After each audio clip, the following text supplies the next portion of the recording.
What you're about to see has been called the most brutal courtroom destruction in television history, and it all started with 4 words that sealed one woman's fate forever. The security footage from inside Judge Judy's courtroom on March 15th captured something so shocking that the producers initially refused to air it, fearing it was too savage for daytime television, but the clip leaked anyway. And within 48 hours, Karen Williams became the most hated woman in America. The temperature in that Manhattan courtroom felt like it had dropped 20 degrees the moment Karen Williams walked through those doors. She strutted in wearing her $300 designer blazer, clutching a Louis Vuitton purse like it was a weapon, her perfectly straightened blonde hair bouncing with each confident step. Behind her oversized sunglasses, you could practically see the entitlement, radiating from her eyes like heat waves off summer pavement. She had that look that every retail worker in America knows and fears, the expression of someone who had never been told no without demanding 3 managers and threatening to call corporate. Across the courtroom, Judge Judy Sheindlin sat, behind her imposing bench, her steel gray hair pulled back in its signature style, reading glasses perched on her nose as she reviewed the case file. At 81 years old, she had seen every type of plaintiff imaginable walk through her doors. The liars, the scammers, the delusional, and the downright stupid. But something about Karen's body language immediately caught her attention. The way she tossed her hair dismissively at the bailiff's instructions, the eye roll when asked to state her name for the record, the theatrical sigh when told to remain standing until instructed otherwise. Judge Judy's eyebrows raised slightly, a barely perceptible movement that courthouse regulars knew meant someone was about to get obliterated.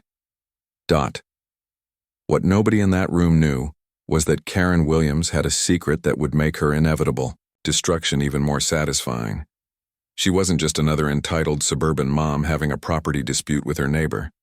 She was something far worse, and when Judge Judy uncovered the truth about who Karen really was and what she had been doing to the people in her community, the confrontation would become legendary. Karen thought she was walking into a routine television court case where she could intimidate her way to victory, like she had done countless times before. Instead, she was about to face a legal legend who had been waiting her entire career to destroy someone exactly like her. The case seemed simple enough on paper. A $3,000 property line dispute between neighbors that had escalated to the point where lawyers were involved and friendships were destroyed. Karen was suing her next-door neighbor, claiming he had illegally installed a fence 6 inches onto her property, demanding not just the removal of the fence but also punitive damages for the emotional distress it had caused her. She had brought a manila folder stuffed with printouts from legal websites, property records she had obviously highlighted herself, and what appeared to be a handwritten timeline of events that she kept waving around like it was the Constitution itself. Her confidence was suffocating, filling the small courtroom like toxic gas. But Judge Judy had done something Karen never expected. She had investigated. While Karen was busy printing out legal definitions from Google and practicing her victim speech in the mirror, Judge Judy's team had been making phone calls. They had spoken to other neighbors. They had contacted local businesses. They had dug into public records and social media posts. What they discovered about Karen Williams would turn a simple property dispute into a public execution that would be watched by millions of people and shared across every social media platform on the internet. The moment of truth was coming, and Karen had no idea that her 4 favorite words, the phrase she used to terrorize everyone from teenage cashiers to restaurant managers, would become the trigger for her complete and utter annihilation.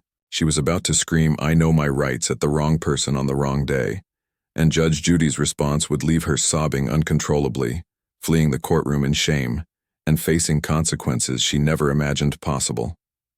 The woman, who had spent 20 years making other people's lives miserable, was about to discover what real justice looked like, and it would be beautiful, brutal, and absolutely unforgettable. Before we dive into this absolutely savage takedown that had Karen running from the courtroom in tears, make sure to smash that like button and subscribe for more courtroom justice content where entitled behavior gets exactly what it deserves. Trust me, what happens next is so shocking that you'll want to watch it twice just to believe it actually happened. This isn't just a court case, it's a masterclass in karma. And Karen Williams is about to get the education of her lifetime. Karen Williams wasn't born evil, but by age 45, she had perfected it into an art form. Living in her $800,000 McMansion in Westchester County, she had built her entire identity around one simple principle. The customer is always right, and she was always the customer. Her white BMW X5 was her chariot of terror, racing from Starbucks to Target to the local grocery store, leaving a trail of traumatized minimum wage workers in her wake. But what made Karen truly dangerous wasn't just her entitlement, it was her intelligence. She had learned exactly how to weaponize the system against people who couldn't fight back. The phrase, "I know my rights," had become Karen's nuclear option, deployed whenever someone dared to challenge her demands. She had used it to get free meals at restaurants when her food took longer than 10 minutes to arrive. She had screamed it at teenage cashiers who couldn't override the computer system for her expired coupons. She had shouted it at school principals when they suggested her precious daughter might actually deserve the detention she received for bullying other students. Karen had discovered that in America, those 4 words could make most people back down immediately, terrified of lawsuits they couldn't afford and confrontations they weren't trained to handle. But Karen's real secret weapon wasn't her legal threats. It was her victim complex. She had mastered the art of turning every situation into a personal attack against her character, her family, or her rights as an American citizen. When the coffee shop ran out of her favorite sugar-free vanilla syrup, it wasn't an inventory issue. It was discrimination against her lifestyle choices. When the parking spot she wanted was taken by someone who got there first, it wasn't bad timing. It was a deliberate attempt to ruin her day. Karen lived in a world where she was perpetually under assault by incompetent service workers, jealous neighbors, and a system designed to keep successful people like her from getting what they deserved. Her husband Brad had long ago stopped trying to rein in her behavior, choosing instead to hide behind his newspaper while Karen berated another restaurant server for bringing her the wrong type of bread. Her teenage daughter Madison had learned to walk 10 feet behind her mother in public, pretending they weren't together whenever Karen launched into one of her tirades. Even her own family had become casualties of her toxic personality, but Karen was too self-absorbed to notice or care. She was the star of her own daily drama, and everyone else was just supporting cast members who kept forgetting their lines. The property dispute with her neighbor Jim Morrison had started 6 months earlier when he installed a new fence along what he believed was the property line between their homes. Karen had immediately declared war, convinced that 6 inches of her precious lawn had been stolen from her by a man she had already decided was beneath her social status. Jim was a retired postal worker who lived quietly with his wife of 30 years, tending to his garden and bothering no one. But to Karen, he represented everything wrong with the world, people who didn't know their place and dared to challenge her authority. She had spent thousands of dollars on legal consultations, property surveys, and court filings, turning a simple neighborly discussion into a federal case that would ultimately expose her for what she really was. What Karen didn't know was that Jim Morrison had been keeping detailed records of her behavior for years. Every screaming match over property lines, every complaint to the homeowners association, every nasty letter left on his windshield. He had documentation of her calling the police on his grandchildren for playing too loudly in their own backyard. He had recordings of her threatening to sue him for parking his truck in his own driveway because it lowered her property values. Jim had been building a case against Karen Williams long before she decided to take him to court, and Judge Judy was about to see all of it. Judge Judy Scheindlin didn't just preside over a courtroom, she ruled an empire built on the destruction of liars, frauds, and entitled brats who thought they could manipulate their way to victory. At 81 years old, she had spent over 4 decades perfecting the art of psychological warfare disguised as legal proceedings. Her television show wasn't just entertainment, it was a public service, exposing the worst of human behavior and delivering justice with surgical precision that left defendants questioning every life choice they had ever made. What made Judge Judy truly terrifying wasn't her legal knowledge or her sharp tongue. It was her supernatural ability to see through bullshit within the first 30 seconds of meeting someone. She had developed an internal radar system that could detect lies, manipulation, and entitlement from across a crowded courtroom. Lawyers who had spent years crafting elaborate legal strategies would crumble under her withering stare. Career criminals would confess to crimes they hadn't even been accused of. But her specialty, her absolute favorite type of case, involved entitled middle-aged women who thought their suburban privilege would intimidate a judge who had grown up in Brooklyn and clawed her way to the top of the legal profession. Judge Judy's preparation routine was legendary among television producers and legal experts. While other TV judges relied on brief summaries and basic case facts, Judy demanded complete background investigations on every plaintiff and defendant who entered her courtroom. She wanted to know their employment history, their social media posts, their criminal records, and their reputation in their community. By the time someone sat in her witness chair, she knew more about their life than their own family members did. This wasn't just thorough preparation. It was tactical warfare designed to expose fraud and deliver justice to people who thought they were smarter than the system. But what Karen Williams didn't know was that Judge Judy had been personally following her case for weeks before the taping began. Something about Karen's initial filing had triggered every alarm bell in Judy's experienced mind. The language was too aggressive, the demands too unreasonable, and the victim narrative too perfectly crafted. So Judy had done something she rarely did for television cases. She had launched a full investigation into Karen Williams and her history with her neighbors, local businesses, and anyone else unfortunate enough to cross her path. What she discovered would fuel the most brutal courtroom destruction of her career. The courtroom fell into an expectant silence as Judge Judy called the case of Williams versus Morrison. Karen strutted to the plaintiff's podium with the confidence of someone who had never lost an argument at a PTA meeting, her heels clicking against the polished floor like a countdown timer to her own destruction. She adjusted her blazer one final time, cleared her throat dramatically, and prepared to deliver what she believed would be the performance of her lifetime. Behind her perfectly applied makeup, her eyes gleamed with the kind of predatory satisfaction that retail workers recognize as the look of someone about to make their shift absolutely miserable. Judge Judy peered over her reading glasses, with the expression of a lion watching a gazelle wander into its territory. She had already reviewed Karen's case file 3 times, cross-referenced her claims with property records, and spent an hour on the phone with Karen's Homeowners Association president. What she had learned during those conversations had transformed this from a routine property dispute into something far more personal. But Karen had no idea that her reputation had preceded her into this courtroom, or that Judge Judy was about to use her own weapons against her. Mrs. Williams, Judge Judy began, her voice carrying that deceptively calm tone that courthouse veterans knew meant imminent devastation. Explain to me exactly what damages you're seeking from Mr. Morrison. Karen's face lit up like a Christmas tree.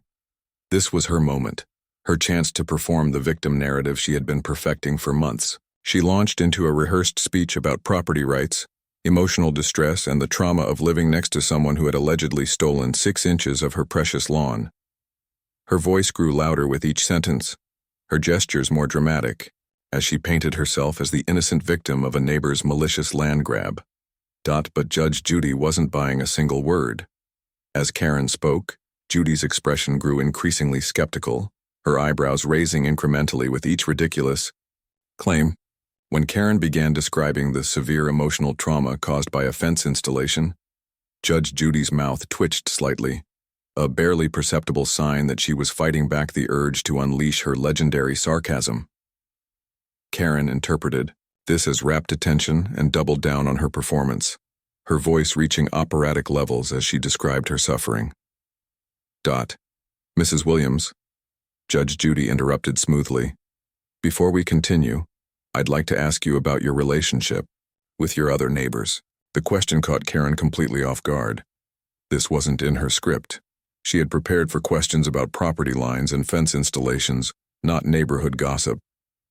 Her confidence wavered for just a moment before she recovered, flashing her most charming smile. Oh, I get along wonderfully with everyone, Your Honor. I'm very active in our community. Judge Judy nodded slowly, making a note on her legal pad that sent a chill down Karen's spine. That's interesting, Judge Judy continued, because I've spoken with several of your neighbors, and they seem to have a very different impression of you. Karen's smile faltered. The color began to drain from her face as she realized this wasn't going according to plan. I'm not sure what you mean, Your Honor, she stammered, her voice losing its theatrical confidence for the first time since entering the courtroom. Judge Judy leaned forward slightly, her predator instincts fully activated. Oh, I think you know exactly what I mean, Mrs. Williams, but we'll get to that in a moment.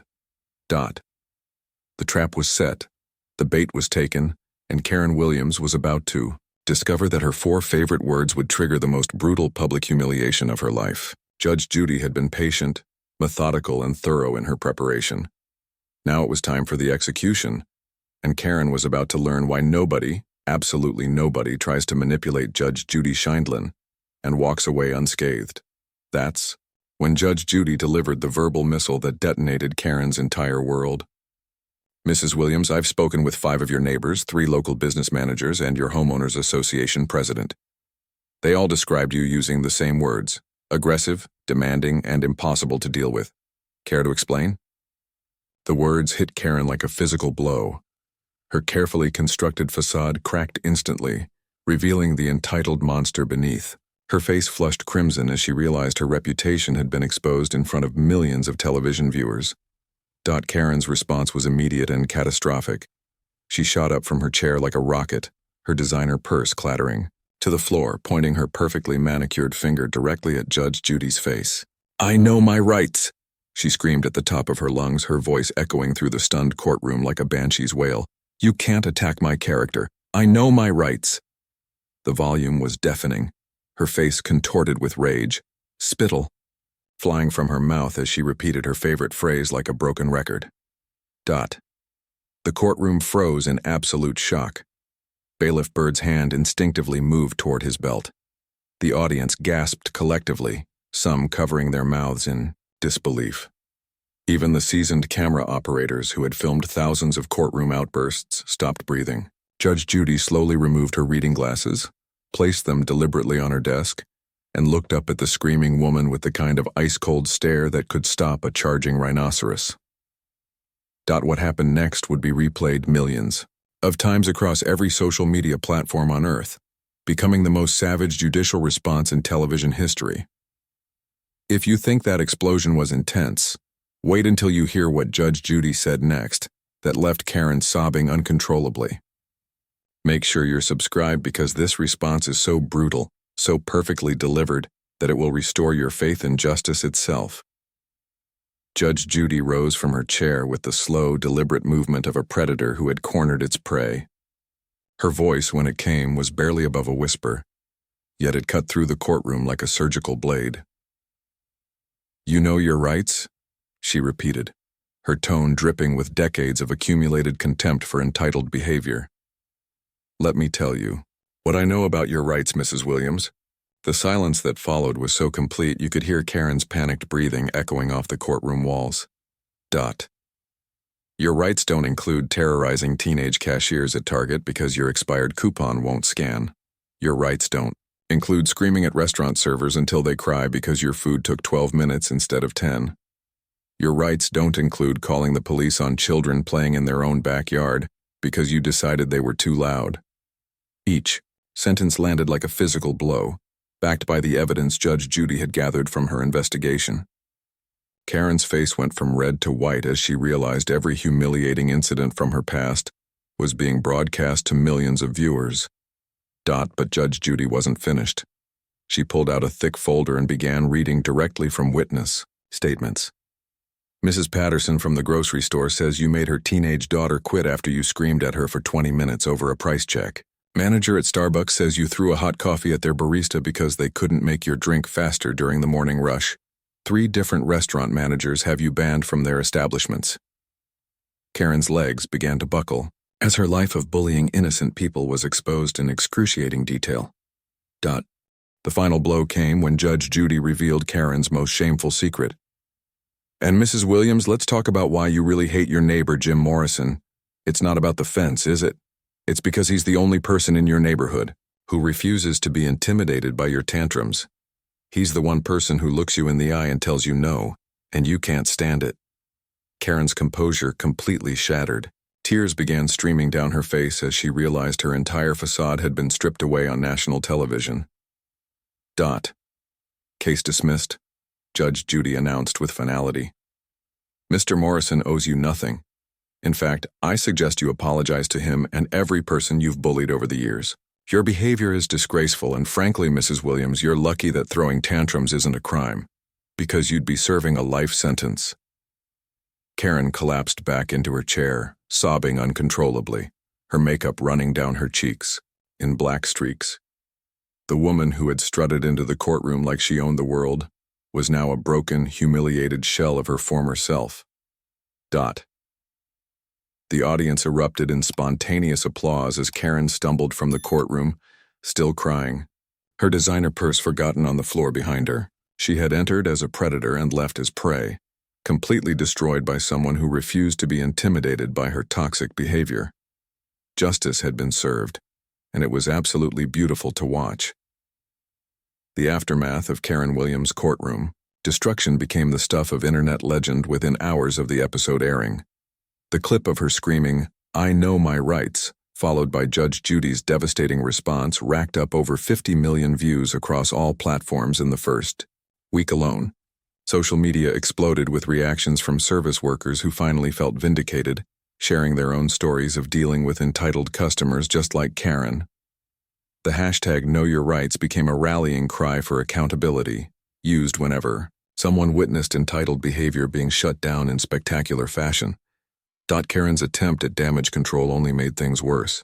Her defensive Facebook post claiming she was taken out of context and ambushed by biased editing was screenshot and shared thousands of times, with commenters pointing out that her behavior was filmed live with no editing possible. Local news stations picked up the story, interviewing her neighbors who confirmed every detail Judge Judy had revealed about Karen's toxic behavior pattern. The woman who had spent years terrorizing innocent people was finally facing the consequences of her actions, and the internet was absolutely here for it. Jim Morrison, Karen's long-suffering neighbor, became an unlikely hero in the aftermath. Interview requests poured in from media outlets wanting to hear his side of the story. His quiet dignity and measured responses about simply wanting to live peacefully next door to someone who refused to be reasonable made him the perfect contrast to Karen's explosive entitlement. He used his newfound platform to advocate for kindness and basic human decency, turning Karen's moment of shame into a teachable moment about treating others with respect. But perhaps the most satisfying part of Karen's downfall was watching entitled behavior become socially unacceptable in her community. Store managers who had previously been forced to cave to customer tantrums began standing firm, knowing they had public support. Service workers felt empowered to push back against unreasonable demands.